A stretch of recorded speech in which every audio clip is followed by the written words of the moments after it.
Hello, everyone. All right. I think we're going to go to speaker view.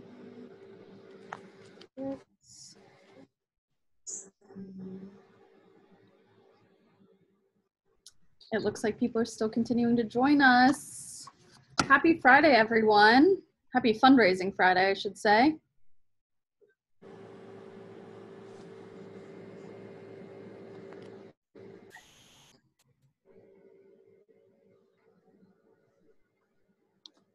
Oh, and we have people in the chat. Lovely. Hi, Shane. Hi, Willis. Okay, so as everyone starts to join, just so you guys know, we do have a chat box and we have a Q&A box at the bottom of your screen.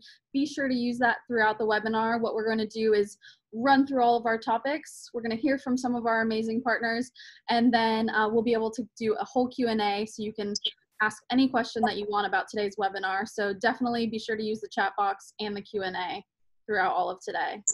Oh, we have someone from Cause India. Hello.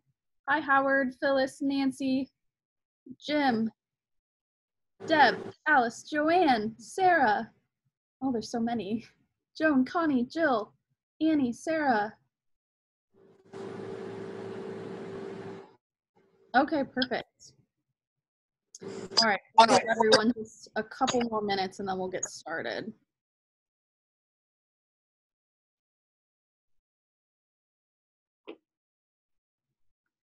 So just to let you guys know who is joining us on today's webinar. Next to me, I have a colleague. You can't see her right now because of my lovely green screen, but Donna Paulus. Oh, there she is. You can kind of see her. Donna's going to be joining us in a little bit. Donna is our VP of Client Happiness or Client Relations. You know, it's all the same. And we also have three lovely guests who are Funds2Org's partners. The first is Jackie Foss from the Greater Animal Alliance of Syracuse. And then we also have Brooke and Katie who are joining us from a great organization called Volunteer. And you guys will also get to hear from them in a little bit. Hi, Octavia, Sherry, Kelly, Cindy. I'm so glad everyone's here. Everyone from all over. California, Texas, shout out. Do we have anyone from Nebraska? That's where I'm from. Kathy McDermott raised her hand. Oh, hey, Michigan. New York in the house. Hi, New York. I hope you guys are well. Utah, Georgia, Chicago, Hastings. What's up? Oh, and Pensacola. Guess what, Joanne? You are not far from us because we are headquartered actually in sunny Orlando, Florida. So we're not too far from you. Okay. So I'm going to go ahead and share my screen with you guys. What we're going to be going over today is how to promote your fundraiser on social media. What we found when we were putting together this webinar is that there is a lot to cover. So we're actually going to be breaking this out into 3 different webinars. But today we're going to start with all the basics, putting together a successful campaign, what tools you can utilize to build your content, how to tell your story, all that fun stuff, and you know, how to make a great bio, choosing hashtags, all that fun stuff. So the PDF that I'm about to go over, it will be emailed to all of you guys, so don't worry. A recording of this, a replay will be available to you as well as this entire presentation. So you will not be missing anything. Hi from Miami, Florida, Canada. Oh, you guys are from all over. This is amazing. Okay, so I'm gonna go ahead and get started.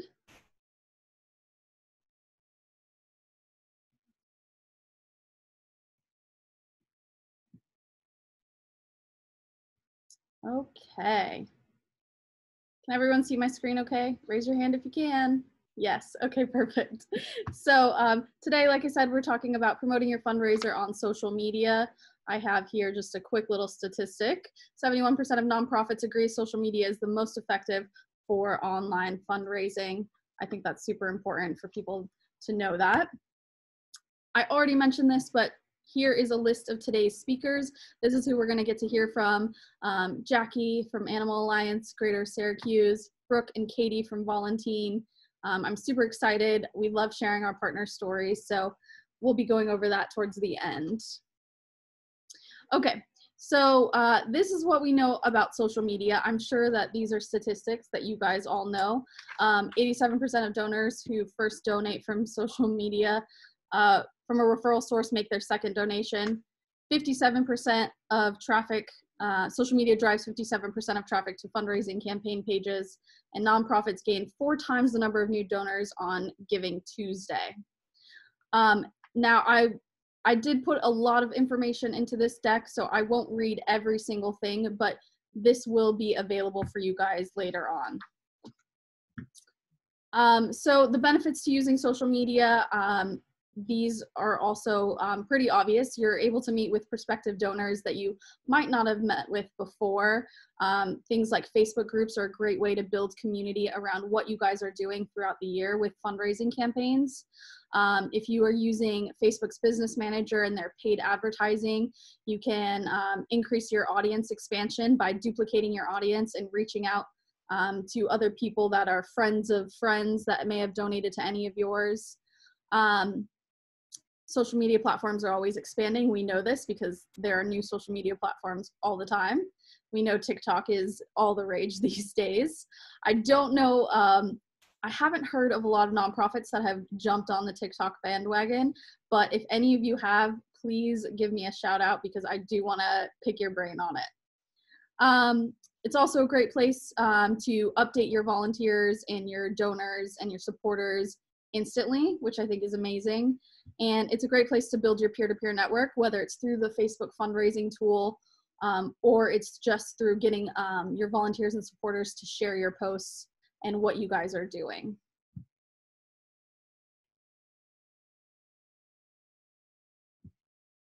Okay, so from here, we're going to talk about where to start. What I have on the side of the screen there is actually one of Fund2Org's partners, Girls on the Run.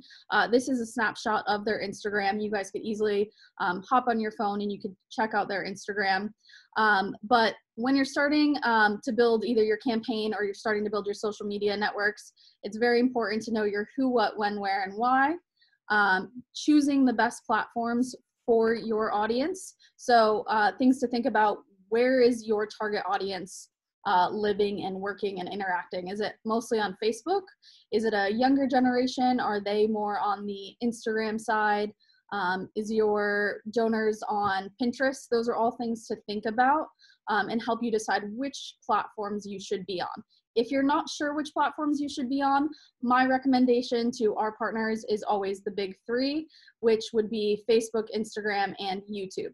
YouTube is the #2 biggest search engine behind Google. So if you're not sure where you should be putting out your content, definitely on those 3 networks. Next, commit to learning the platforms that you're on.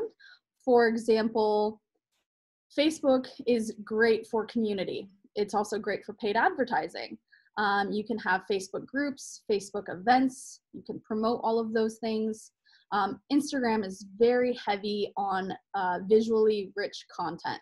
So there you can have, you let your photos speak for themselves. When people go to Instagram, they're looking to have a nice, beautiful feed. They want to see great photos. They want to get content, that kind of thing.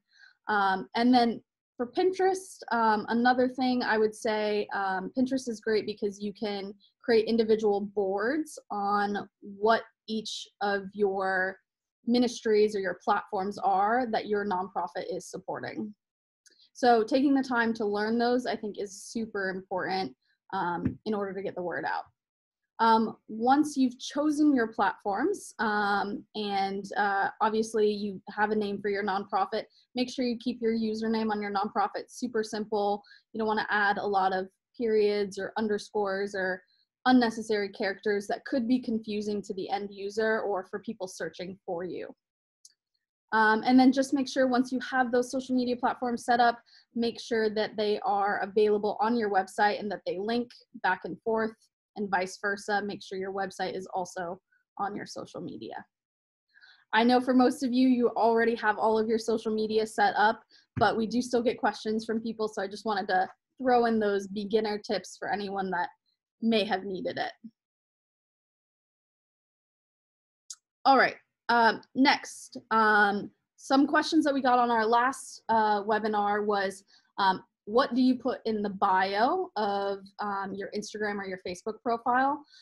Some things I like to start out with, I think, is the fun part, the hashtags, the taglines that you guys use. So I just chose a couple there. You can see ACS's Attacking Cancer hashtag, ALS's Association Ice Bucket Challenge. The profile we chose for this page was Charity Water. It's very simple and to the point. It is one sentence and it is one link.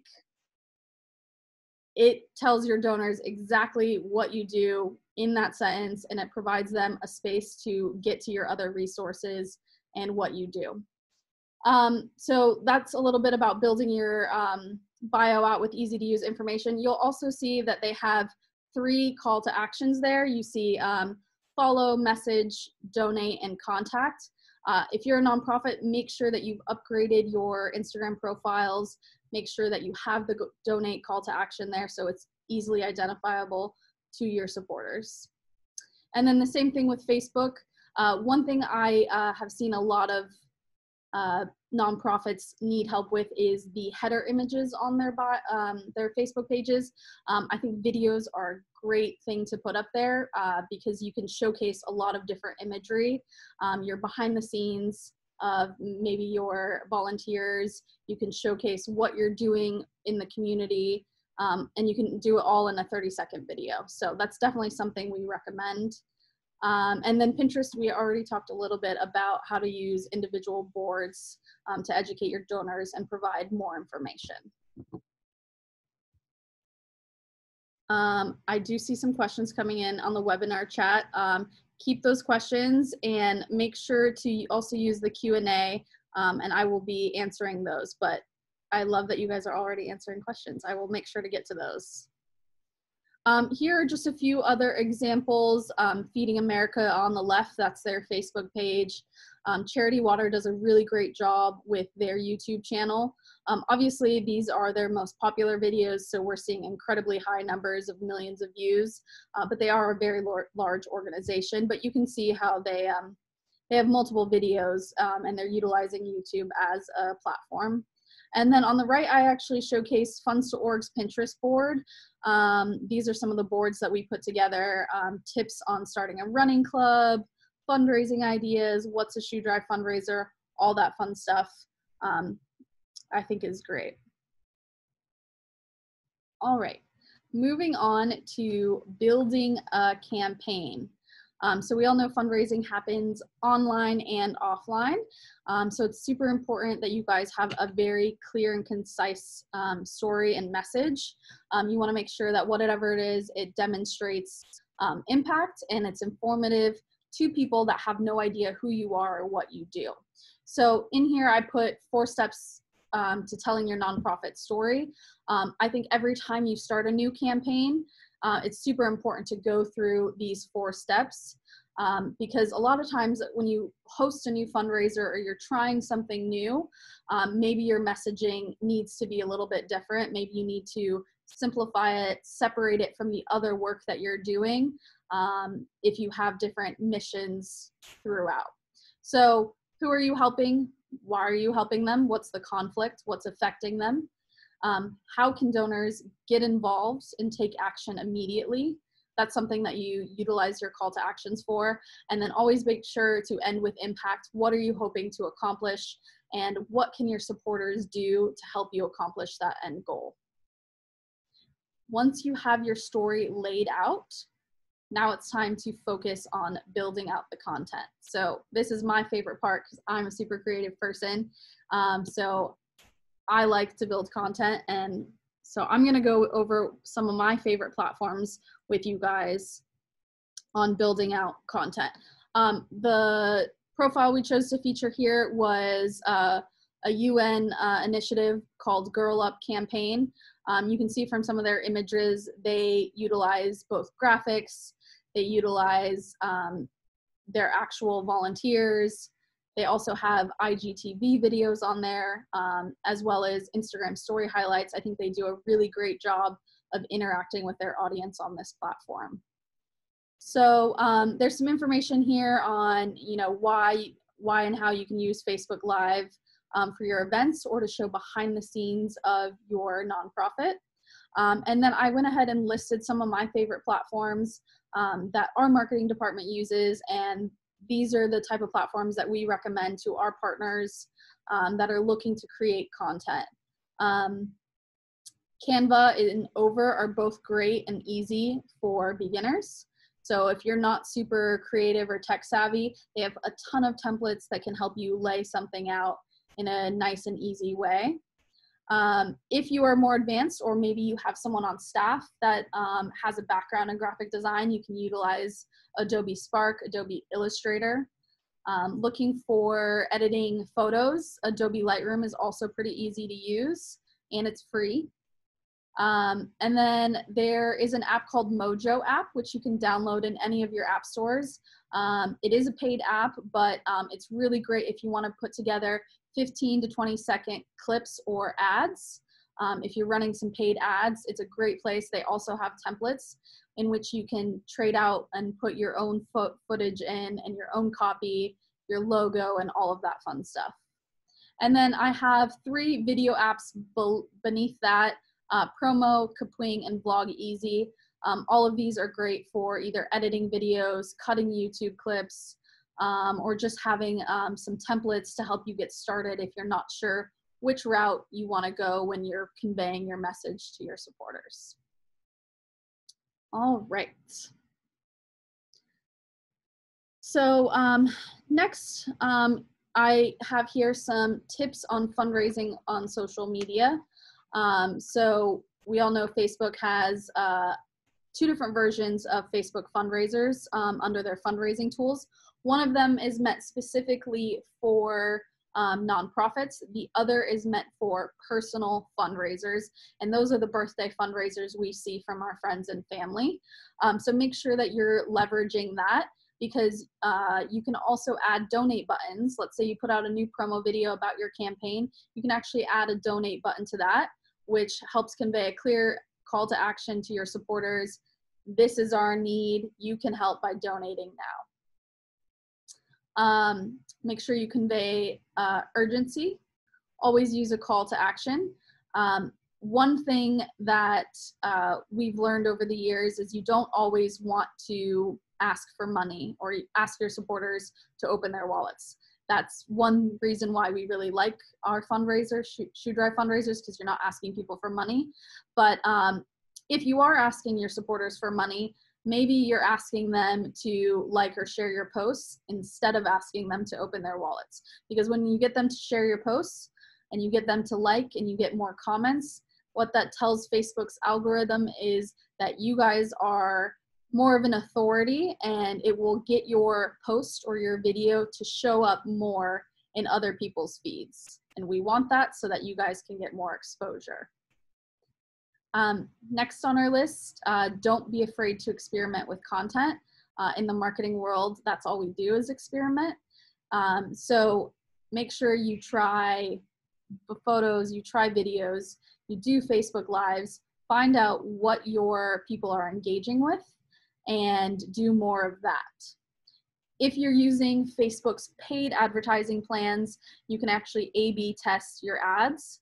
Before you spend any money on anything, I always tell our nonprofit partners, make sure you A/B test first.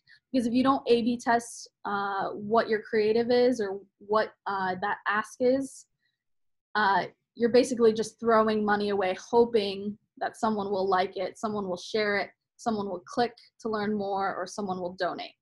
So always make sure before you run an ad, you do some A/B testing first, find out what the winning ad is, find out what people are interacting with, and then put your money on that. Another great thing for engagement on social media is polls and surveys. I didn't put any examples of polls and surveys on there, but I'm sure you've seen them all the time. Even on Instagram stories, you can actually poll your partners or your supporters and ask them different things about, you know, which fundraiser did they like more? What, you know, what are they enjoying most about how they're helping people? Things like that. That'll give you a lot more insight into why and how and what they can do to help you and interact with you. Next, this is a pretty blanket statement, but always make sure to post consistently and then to respond to comments and messages frequently, especially if you have people that are asking you questions about what you do. It's always good to have a clear understanding and idea and kind of messages that are pre-ready to send so that you can answer those on a timely basis, especially if you're getting questions a lot. And if you are getting questions on your posts or your content, what that might tell you is that maybe you're not conveying the message clearly enough. All right, moving on. So here we actually put in a couple examples of our partners. On one side, we have the Animal Alliance of Greater Syracuse. They did a shoe drive fundraiser with us. That's actually still going on. And they, something that's been really successful for them has been events. So they are consistently updating events and doing drop-offs, drive-bys for donating shoes. That's been a huge thing for them. And then on the other side, we have another partner, Hope and Olive. Shoe drive fundraisers are obviously unique fundraisers. So taking pictures with shoes, letting them know, you know, what you're doing, that always gets people wondering what's happening. They tried to put us on the cover of DSW, but we said no way. Every day is shoe day. Monday, Tuesday, Wednesday. Sandals, boots, all the way. Thursday, Friday, Saturday. Sunday, update count day. Giant bag of hooray. Ready for it, Valentine? Ready for it, Valentine? Hi, my name is Casey Price, and I'm a current member of Valentine. First off, I'd like to thank everybody for collecting shoes for the Valentine Shoe Drive. We've collected over 4,000 pairs of shoes, and we are on course of reaching our stretch goal of 5,000. All shoes will help entrepreneurs in developing countries, and all funds raised will help Valentine in future events and projects. On July 25th from 9 a.m. to 1 p.m., there will be a shoe drop-off, and you can find the location at the Valentine Facebook page. And always, keep cleaning out your closets and asking your neighbors and friends to clean out theirs. So that was a very cute and funny video from our partner Valentine. They actually put out a lot of videos regarding their shoe drive fundraiser. So I just wanted to share with you guys that it was a very simple video. You immediately were wondering what's happening, why is there song and dance? So I just wanted to share that because I thought that was really awesome. Okay. Next on our list is what is a shoe drive fundraiser? And then after that, we're going to move into our Q&A section. So if you have any questions about anything we covered today, make sure you're using the Q&A box and the chat, and we will try to go through that and see how many questions we can get answered. And then Jackie, Katie, and Brooke will all be available to answer questions as well. But obviously, we shared some stories from our partners. So in case you haven't heard of a shoe drive fundraiser, I'm just going to give you a brief rundown of what it is.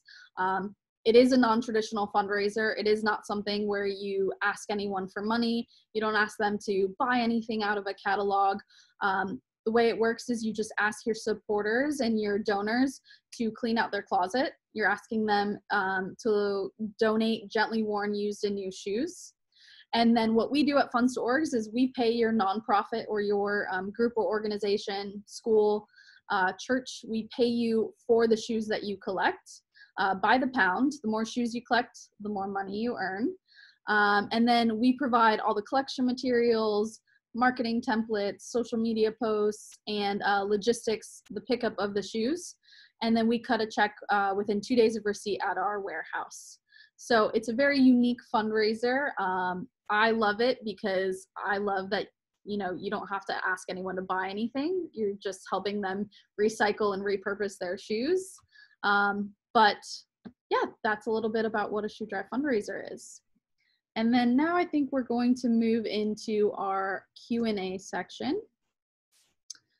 So I hope you guys, yes, you are still answering questions. You guys are so amazing. I'm actually going to take my background off now because I am going to let Donna join the conversation because she's been hiding behind my banner. You can't see her right now. So yeah, this deck will be emailed out to everyone. We are going to do a couple more presentations on social media and fundraising on social media just because there was so much to cover and we didn't get a chance to put it all in one of this. So give me 1 second. And we are going to go ahead and we're going to do a gallery view, and then I'm just going to get Donna in here by taking off my green screen. Hold Donna. I like your green screen. I know. There you go. Okay. There you go, Donna. You joined the party. Yay! Okay. So, all right. I see the questions coming in. Oh, Janet says, hi, Donna. Janet. Okay. So let's go through some of these questions, everyone. All right, we'll start with the Q&A. Okay. What are your feelings about using Twitter? Okay, so my feelings for nonprofits on Twitter, if your target audience is on Twitter, then yes, you should be utilizing that platform.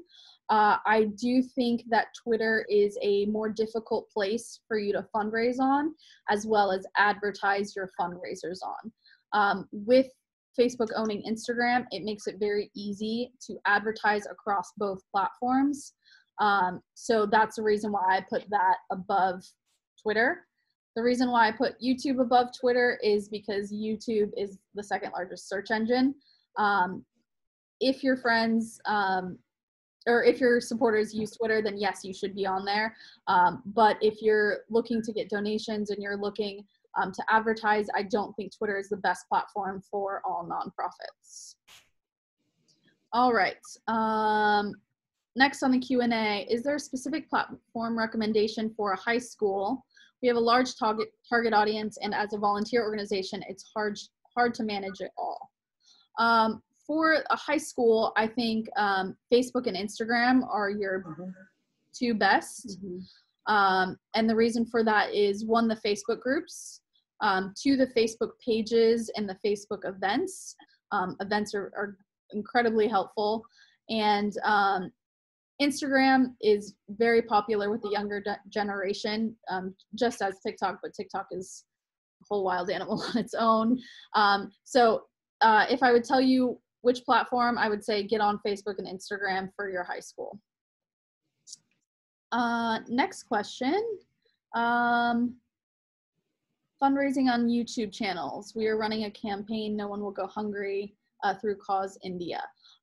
If you are running a campaign, what I would do is make sure that you're consistently creating videos for YouTube and uploading them on a consistent basis. So I know filming videos and editing the videos takes a lot of time. So what I would recommend is maybe spending a few days filming a bunch and then scheduling them on YouTube's platform to go live every week so that you have consistent video uploads. How can you add a donation button on your main page on Instagram? Great question. You have to have a business account for your Instagram. This is really easy to upgrade. You can either upgrade it in your Facebook pages section by going to your settings and then clicking Instagram. You add your Instagram and then you can upgrade it to business. Or on Instagram, you can actually upgrade it from your settings there. But yes, you can add a donate button. In order to have the donate button though, you have to have a business page and you have to have your fundraising tool on the Facebook side already set up, and then just make sure that the two accounts are linked. And that's how you get the donate button. All right. Can you define what A/B is? Oh, A/B is A/B testing. So you take one creative, let's say you take a photo, some imagery, and that's your ad A. And then your ad B is a video ad, let's say. And you take those and you use the same copy for both because you want to know, will the video perform better or the photo? And when you go into the Facebook's ads manager, when you're building the campaign, there's an option to A/B test. You choose A/B test, and then from there, you'll build your ad A first and then your ad B. And you can test different things. You don't have to test just creative. That's what I test most of, but you can test audience. So you can test different types of audiences. Maybe you want to test it in certain areas to see where you're getting more people. But yeah, that's what an A/B test is. I hope that answered your guys' questions.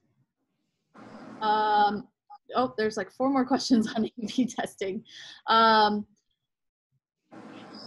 Yeah, I'm going to be doing a webinar on paid campaigns on social media. So we're going to be covering more of that, but all the A/B testing is done in your ads manager. How to increase social media viewers of your stories. We are running, okay. How to get more viewers on your Instagram stories. The way to do that is to increase your followers. So by doing outreach, by consistently posting, by engaging with the people that are interacting with your content. So if you see people that are liking and commenting, make sure you do the same back. Creating that kind of relationship helps get consistent followers. Yes, the PowerPoint will be set out. What is the best way to learn advanced uses of Facebook, Instagram, and Pinterest? Google is a wealth of knowledge. YouTube. Google, YouTube. Yeah. Google and YouTube is a wealth of knowledge. And then also on those platforms, they do have their own support centers. So you can also learn from them.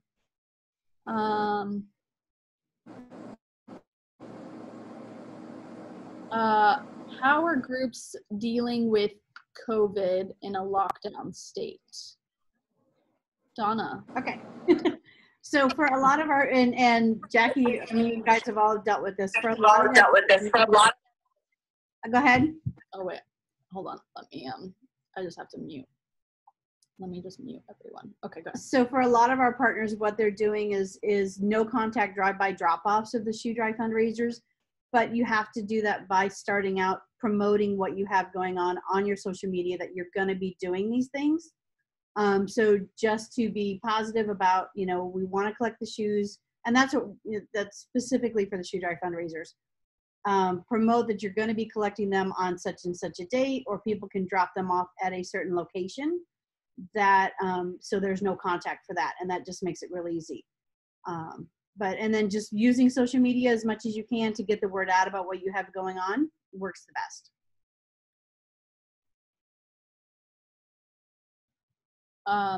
Jackie, Katie, or Brooke, do you guys have anything to add to that?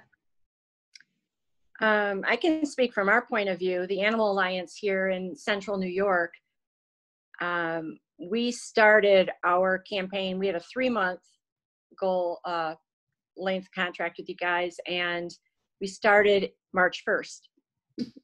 Well, a week later, everything was locked down. So we did have like 35 or 40 different drop-off locations throughout the community where people could just go and drop off their donations.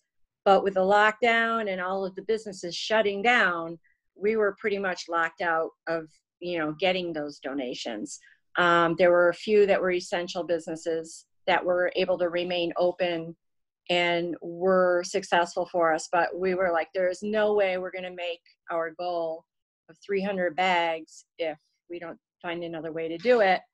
And it reminded me of how our local recycling company, if you will, has electronic drop-off days like twice a year.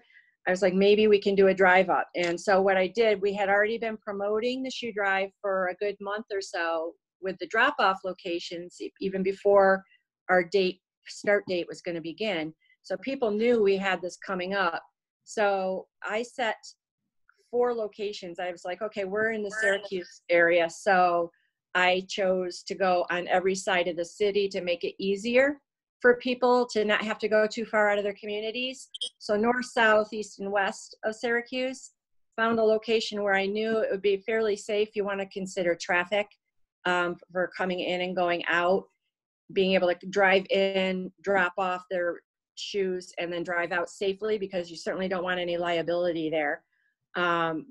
Most community businesses are more than willing, especially with them being closed, to let you use their parking lots. But the big thing was we advertised first line, no contact, capital letters. Drive up and drop off, stay in your car. Our volunteers will remove your bags or boxes of shoes from your back seat or your trunk, wherever it is. And we will all, I stated that we would all be wearing masks and gloves and, wanting to keep everybody safe, because I wanted to express that we're concerned that you're able to help us while maintaining your own safety.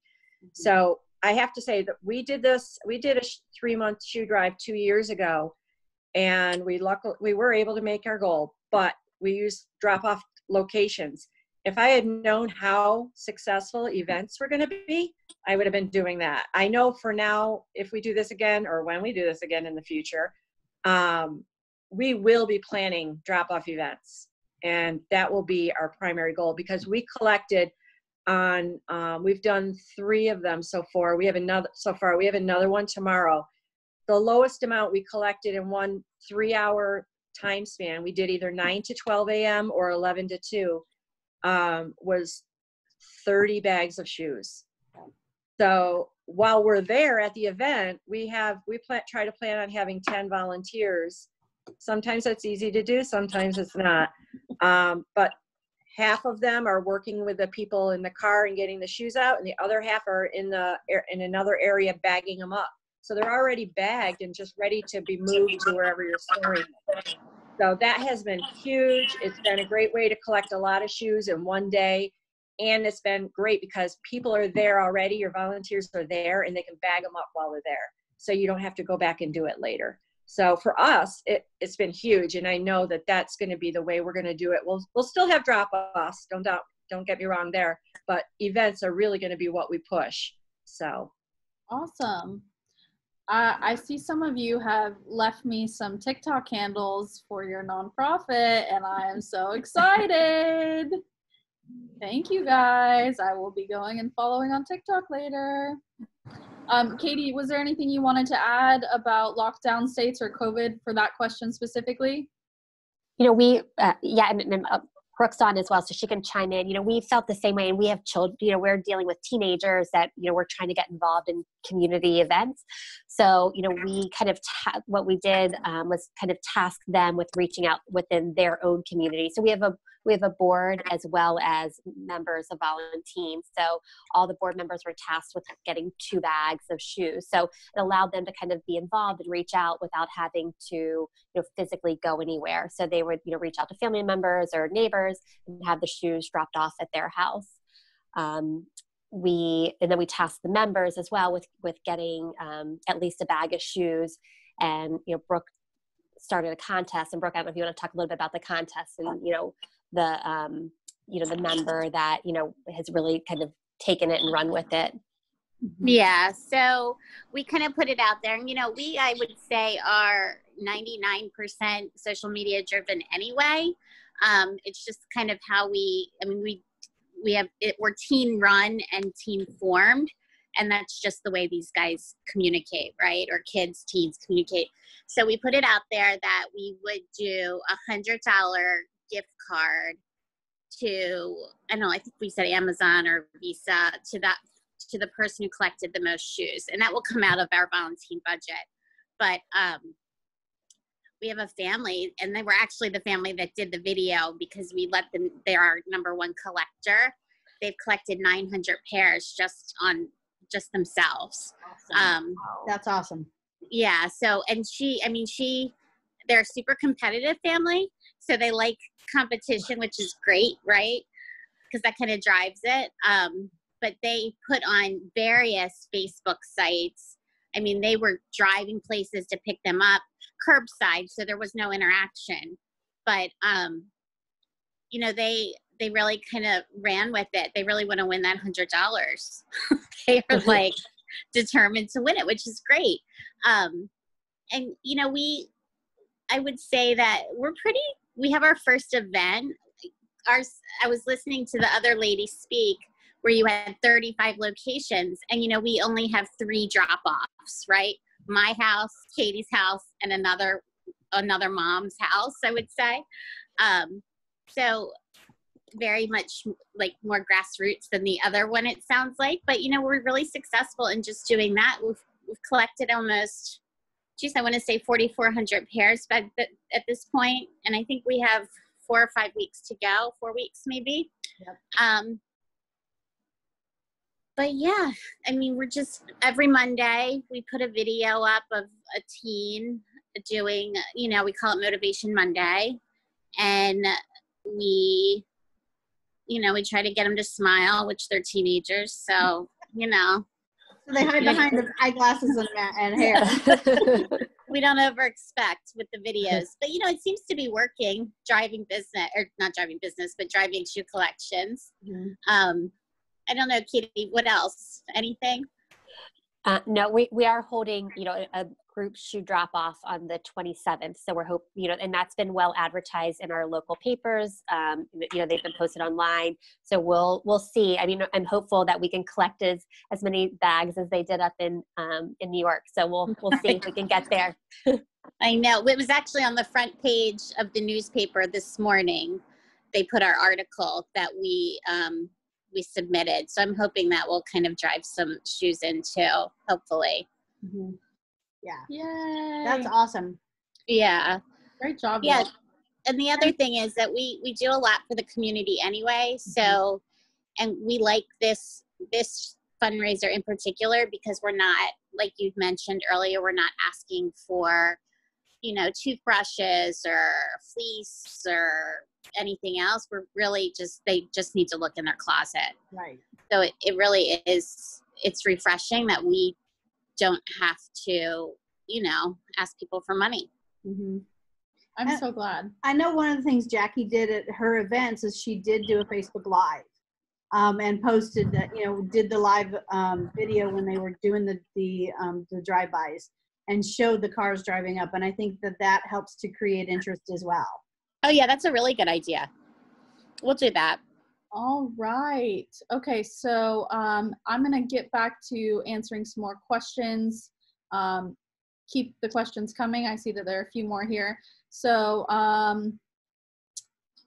I've got some questions about the legality of using kids' photos. So what we always recommend here, it's better to be safe than sorry. So make sure you're getting permission to utilize photos. If you're not getting permission, I don't recommend you putting any advertising money behind that for legal reasons.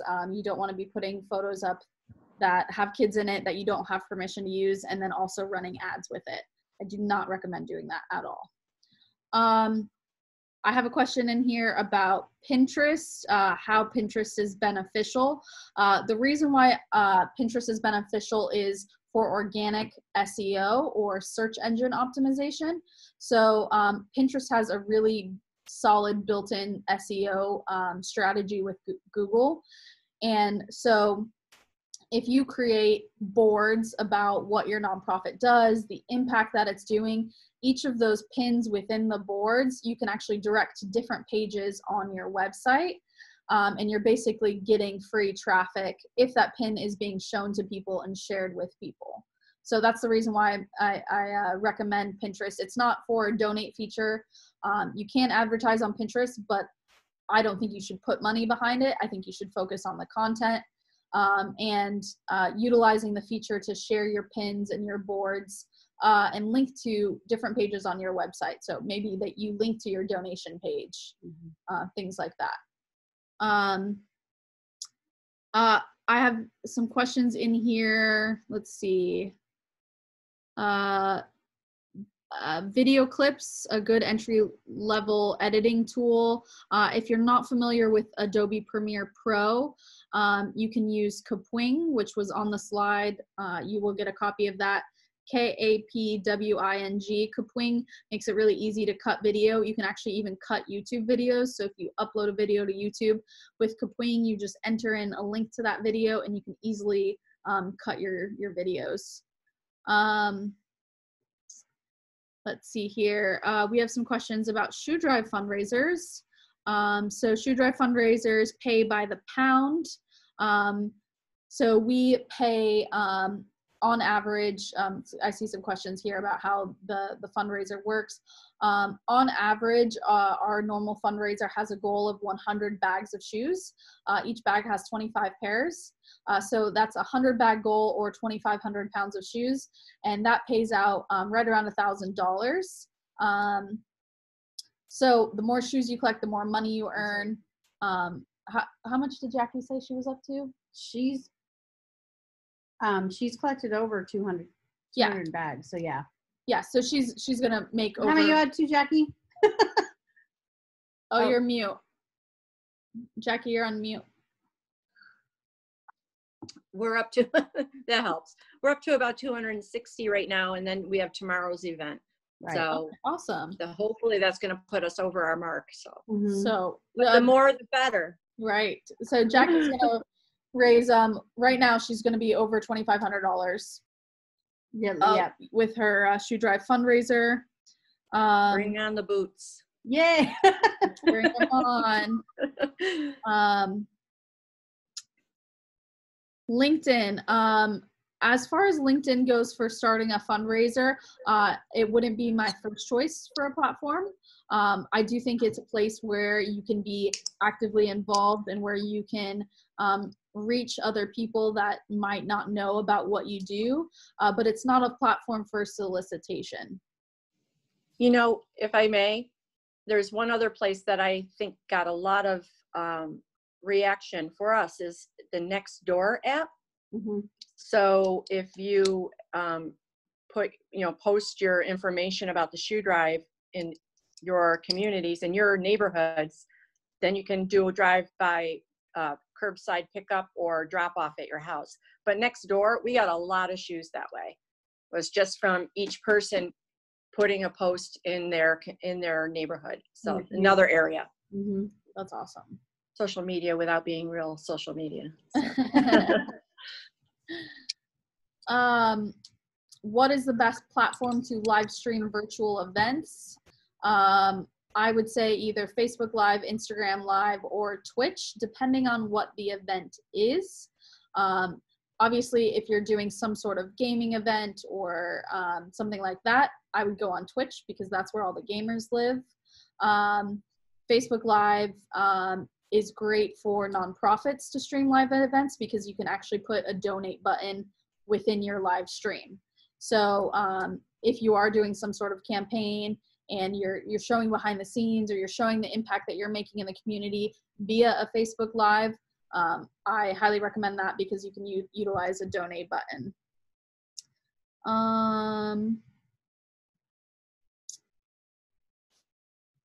Let's see.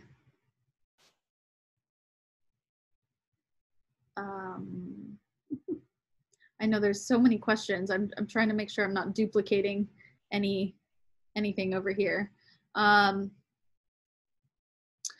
often should you post on Facebook and Instagram during a specific fundraising campaign?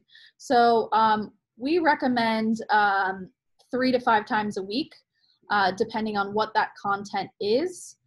It is important that the content that you're putting out is not the same ask and the same message. Because if you constantly put out the same thing, people are just going to start scrolling by it and they're not going to want to pay attention anymore. For example, with some of our nonprofit partners here at Funds to Orgs, one day they might do a video update.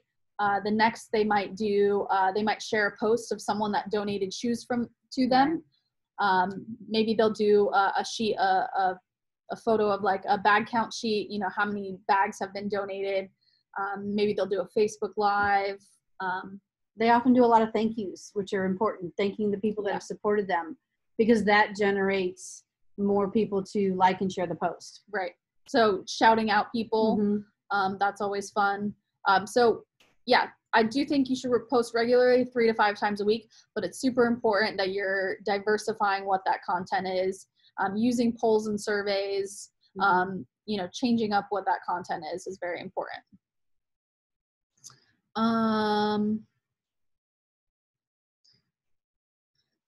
There's a question here about what type of businesses did you partner with for drop-offs? And for a lot of the fundraisers, they use places people go to often. I wouldn't say recommend going to your dentist office because you go there every 6 months, but libraries, local gyms, if you can get in, beauty shops, places people go to often, or even like a local restaurant. We had a couple places that where the restaurants were putting flyers on their pizza boxes and reminding people they could donate that way. And then if they were making the deliveries, the flyer would be on the pizza box. And then people could know they could donate the shoes back to the restaurant. So those are the type of places you want to do for drop-off places. Jackie, Katie, or Brooke, was there any other type of businesses that Donna didn't mention that you think would be great places to partner with as far as businesses? For us, well, we're an animal group, so we went to pet stores. And a lot of people have pets. So there's a lot of traffic in and out all the time. That was a really big one, probably the biggest one for us. And hair salons, like you said, those were good ones too. Also, I think, you know, we have our group is about 99%, I would say, student athletes. So if there's a particular field where most kids practice, it might not be a bad idea to put a big box there too, and somebody can monitor it. Yep. Awesome. Okay, I have another question regarding shoe drive fundraisers, and it is who is the end user for the shoes? Why are you guys collecting shoes? So the partners that are speaking about you know, the shoe drive fundraiser that they're doing and how they're doing it during COVID and all that kind of stuff. The reason why they're collecting shoes is because our organization, Funds to Orgs, is going to pay them for the shoes. And then what we do on the back end of our social enterprise is we actually take the shoes and we ship them directly overseas to developing countries. Places like Haiti, they don't have a mall where you can go and buy shoes. They rely on countries like the United States to provide used shoes, and they go and sell those from, you know, their front steps of their homes, from, you know, flea market stalls, things like that, because they don't have the infrastructure that we have in America where they can go into a store and buy shoes. They rely on used shoes. So we ship our shoes that our partners collect overseas, and micro entrepreneurs sell them in their local communities, and that's how they lift themselves out of poverty. What we call it is a hand up, not a hand out. So we help them, you know, start these micro enterprises, and then we help provide them product that they can sell in their local communities so that they can feed their families. So that's kind of the cycle of how a shoe drive fundraiser works. Okay, so we talked about Pinterest, we talked about Facebook Live, TikTok, legal issues. I find posts with excessive hashtags kind of annoying. How many hashtags are ideal? You can do just a few in your posts, like 2 or 3. If you find them annoying, the next thing I recommend is to put them in the comment section as the very first comment. You can put up to 25 hashtags there if you want to keep them hidden and not taking up valuable space in your captions. Make sure to tag your supporters. We talked about video and editing. Yes, you will get a copy of this. any specific holidays that NGOs should highlight on their social media feed? Yes, there are specific holidays. And a lot of times they are holidays you wouldn't think are relatable to your nonprofit whatsoever. So something that we do and something that we talk to our partners about is looking at holiday calendars for each month. I know some of our partners, they just on Tuesdays, they'll call it Shoes Days. Tuesday, Tuesday. Yep. Tuesday, and they'll utilize that to collect shoes. We have some partners, let's say they partner with a local restaurant. So if it's like National Burger Day, they'll hold an event there on that. It has nothing to do with what their organization does, but it is a national holiday. So as far as nonprofits celebrating specific holidays beyond things like Giving Tuesday, yes, take a look at a national holiday calendar. Look at what's coming up in the next month. Look at those holidays. Maybe you just want to celebrate a holiday at your nonprofit. Maybe it's like National Chocolate Chip Cookie Day and you guys have a cook-off. Your supporters will love Bake-off. Bake-off, not a cook-off.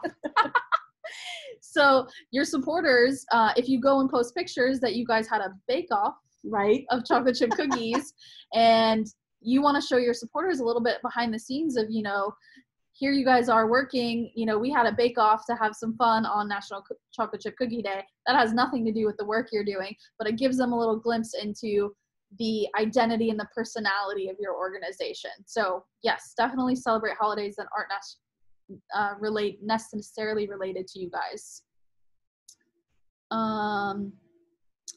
What is a good tool for surveys?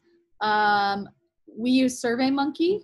SurveyMonkey's been great for us because you can customize everything. Let me see some of these other questions because we have had more come in. Keeping track of a social media calendar. Oh, okay. So I kind of wrote this in before. I highly recommend Later, later.com. Later is a great tool for managing Facebook, Instagram, Twitter, all of your posts in an easy to view platform. It'll actually show you a preview of your posts before they go up. It'll show you a calendar view so you can see what posts are going up, what time of the week. And it'll keep track of all your media for you. There's a link in bio feature, which is specific to Instagram. So that way you can link back to certain things. I highly recommend Later. I've gone through a lot of social media tools throughout my career, and Later has by far been my favorite. They also provide a lot of information on their blog, insights into growing your audience and things like that. So that's who I recommend.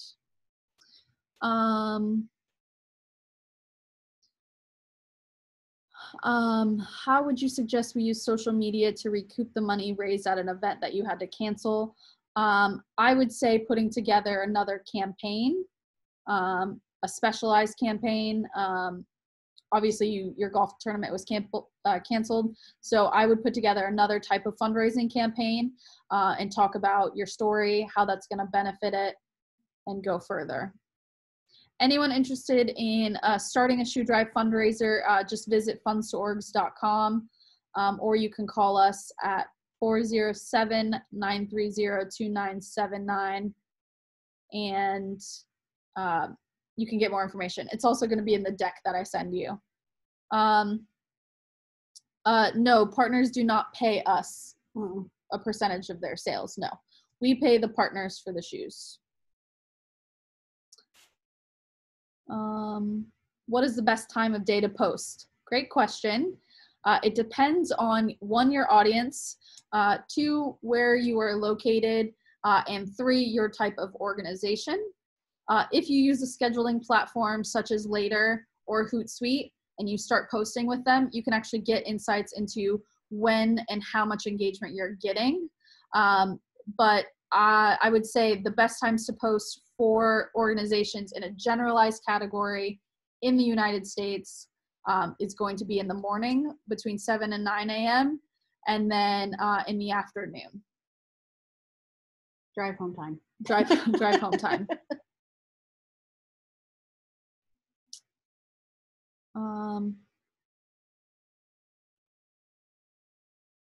Somebody asked on there about how they get the shoes to us. We actually send a truck to your location to pick up the shoes, so you don't have to ship them to us.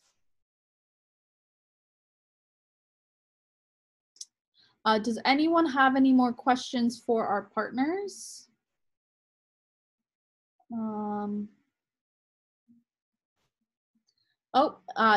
Brooke, Katie, and Jackie, you guys got a shout out. They said thank you. They loved hearing about your guys' stories.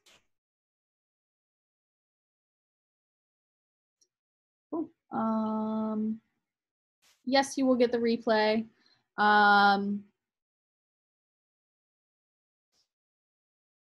We've been a nonprofit for 25 years and have a personal and business account on Facebook. We've been trying to get a donate button for 3 months.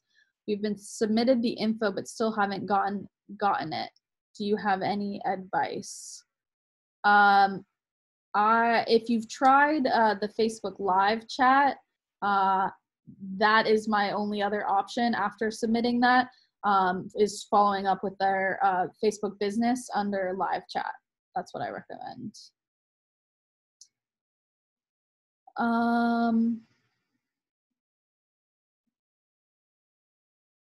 Who is the host? I'm the host. My name's Christy. It's nice to meet you. Preferred media interaction site for an older donor population. I would say if you were looking to choose a platform, out of all of the ones we listed so far, I would go with Facebook because it's been around the longest and most people understand how it works and how to utilize it. So I would choose Facebook.